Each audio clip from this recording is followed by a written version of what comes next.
Today I'll describe the mystery thriller movie, King's Game. The narrative centers on a class of 32 pupils at Tamauka High School. Chimi, the movie's main character, receives a message from an odd number one evening. According to the message, her class has been picked to participate in the King's Game, the most unusual game in the world. The regulations are straightforward. First, no one may stop participating in the game, and second, the King's order must be carried out within 24 hours. The student in the 28th rank is required to declare his feelings to his crush as part of the first assignment the king gives them at the conclusion of the text. Chimi disregards the unusual message and goes to bed. The following day, she and Nobuaki, her childhood best friend, walk to school. He apparently received the same text as well. They mock it, supposing it to be some sort of practical joke. The group quickly realizes that the same number sent the message to everyone in the class. They nudge the 28-year-old to confess his crush. He approaches the girl and expresses his feelings as it has become customary.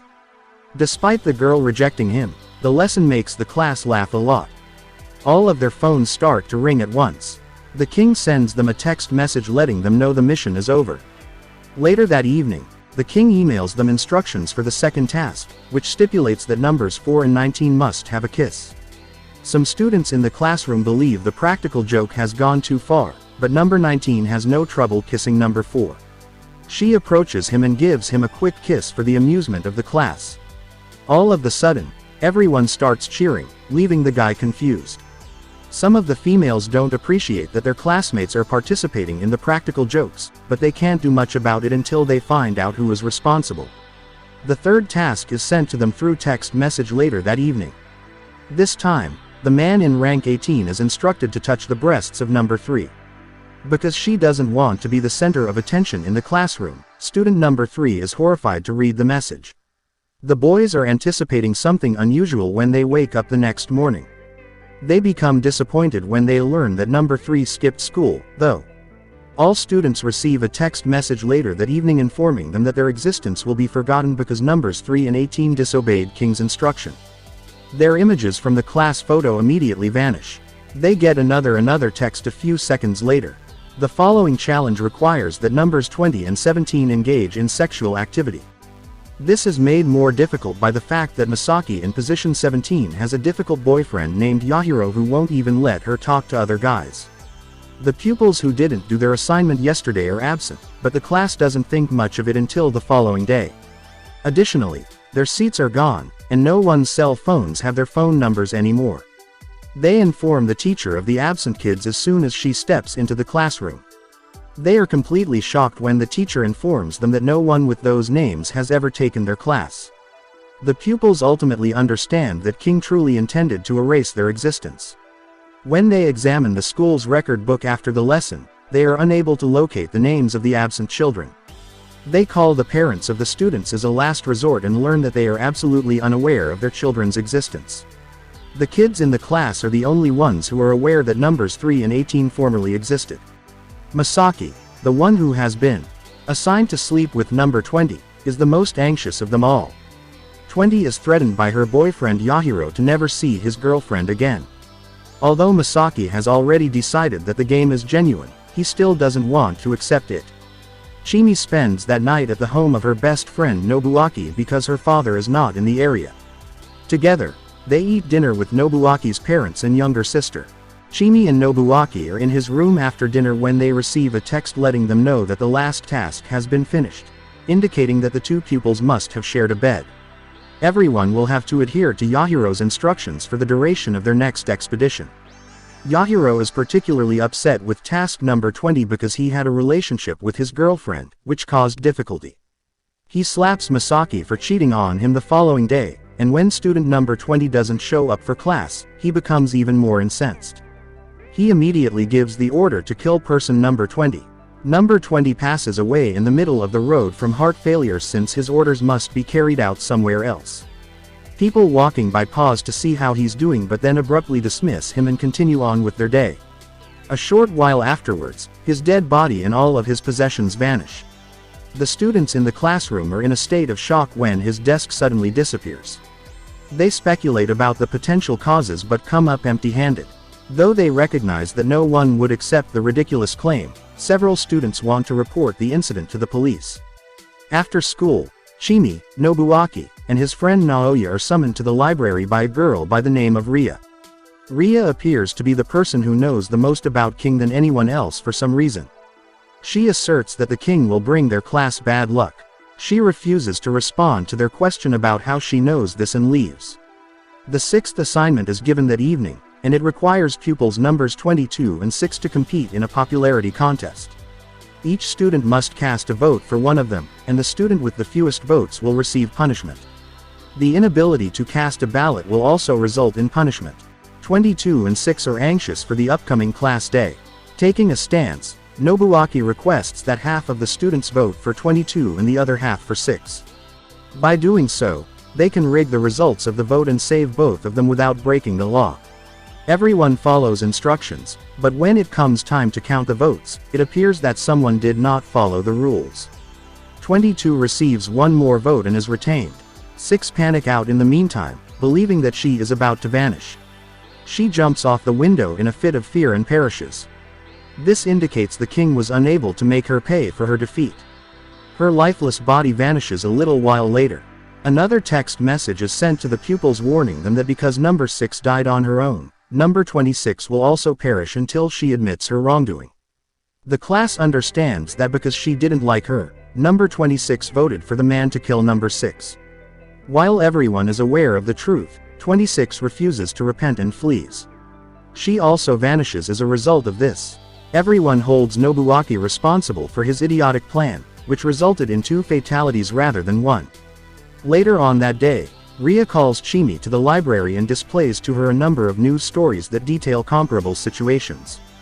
Together, they learn that the entire class has gone missing on various occasions over the years. But if they fully vanish, who made the articles after remembering their disappearance? The class photo of the absent kids is also included in the articles. A man can be seen in each image who remarkably resembles Nobuaki.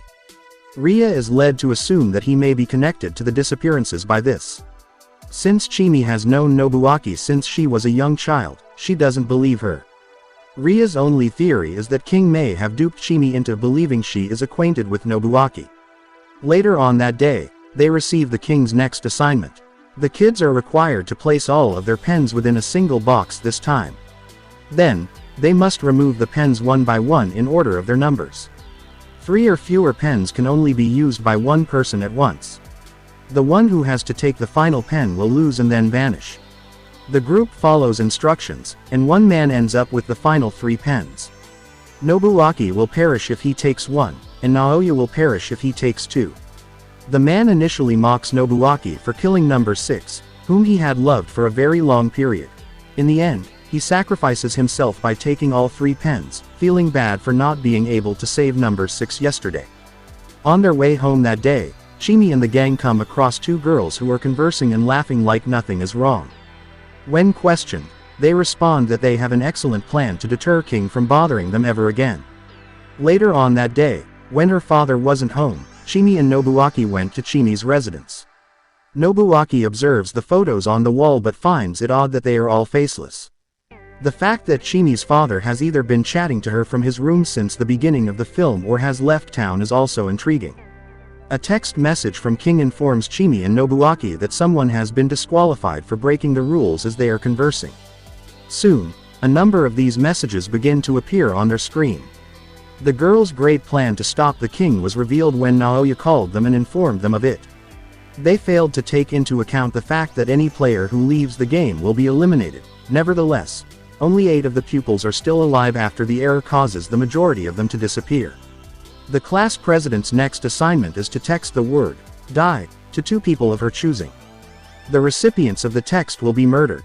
The teacher enters the classroom the following day without seeing that the majority of the students have left. An irate class president requests that she have a look around before sobbing uncontrollably. To help her relax, Chimi takes her to the loo. However, the president commits suicide when by herself in a bathroom cubicle. Chimi discovers a pool of blood when she goes seeking for her, but the president has already vanished. They soon receive a text message from King notifying them of the choice made by the class president. Nobuaki is now in charge because she was unable to finish the work. He has to text 3 individuals rather than simply 2 since whoever he texts will die. The kids are already aware that they would all perish in the end, but they nevertheless intend to put up a fight. While Nobuaki and the other 3 embark on a tour to the oldest school, where the disappearance allegedly initially occurred, Chimi, Naoya, and Ria remain at the school. The students didn't have telephones because it had been a long time since then. King used to write them letters to converse with them. The game was conducted in the same manner, and a winner appeared to have emerged. Separated into various areas of the school, the kids search for any pertinent information regarding the game's beginnings. But suddenly, Nobuaki is knocked out by being struck on the head. He discovers that 3 of his classmates have bound him when he awakens. It turns out that they've also viewed the images from the article and found that Nobuaki is featured in each and every one of them. They came to believe he was the king and that if they killed him, they wouldn't have to participate in the games any longer. Ria, who has thoroughly examined the game, asserts that the articles are a trap at another place. The articles shouldn't exist if no one can recall what happened to the vanished kids in the past. This indicates that one of King's ruses is to pit the students against one another. The group realizes that the other 3 who are with Nobuaki have fallen into King's trap and are likely attempting to kill him when they put 2 and 2 together. Naoya dials Nobuaki right away, but the group declines. He knows now that his pal is in difficulty. The 3 pupils are just a few steps away from murdering Nobuaki in another location. Fortunately, though, they vanish just before they could injure him. It turns out that Naoya sent them a text message that said, "Die," after accessing Nobuaki's email. This accomplished King's goal and caused them to vanish. The remaining students then receive a text message informing them that Naoya will be eliminated because he pretended to be someone he wasn't. Nobuaki, who is in difficulty, makes a hasty call to his friend, who vanishes as they are speaking. Following that, Nobuaki looks about the school and discovers a photograph that he had previously seen in Chimi's home. Ria has finally disproved the primary goal of the King's game back at the school. She believes that the king is not the game's owner. Rather, the king is intended to suffer because of the game. Everything has been fair throughout the entire game, except when the operator misled the students and had them assume that Nobuaki was the monarch. He knew exactly what he wanted: Nobuaki to perish. Chimi would be the one who is hurt the most as a result of Nobuaki's passing. This implies that Chimi is the king because the game was designed to harm and trouble her. Chimi rushes to the classroom because she doesn't want to be believed. Nobuaki is sitting there waiting for her. He discloses that there was only one victor when the king's game was originally played. Chimi herself was the alleged winner. Additionally, Nobuaki has learned that despite winning the game, she declined to take her rightful place as the next king. She was therefore cursed with immortality and had her memories removed. Since then, she has enrolled in numerous other schools and made new acquaintances as well as a new childhood memory. She must repeatedly endure her initial trauma while seeing their deaths. Nobuaki believes that killing her is the only way to prevent her from developing additional King's games. Ria receives a text message at the same moment informing her that because she poses a threat to the King's game's continuation, she must die. Only Nobuaki and Chimi are left at the end. She escapes his attempt to kill her by running downstairs. Chimi kills Nobuaki during the subsequent conflict in order to protect herself. In another place, Nobuaki's dad makes fun of his wife for serving 4 people by mistake even though they only have one daughter. The family simply laughs it off and entirely forgets about Nobuaki. The pain is too much for Chimi to handle at school again. She ends her life by leaping out of the window. A new girl moves to a different town and attends a different school 6 months after the incident. Chimi, who turns out to be still alive due to the curse, greets her warmly. She won't be able to stop the King's game unless she figures out how to do it. To support the channel, switch on the notification feature, subscribe for more videos like this, and leave a like. Thanks.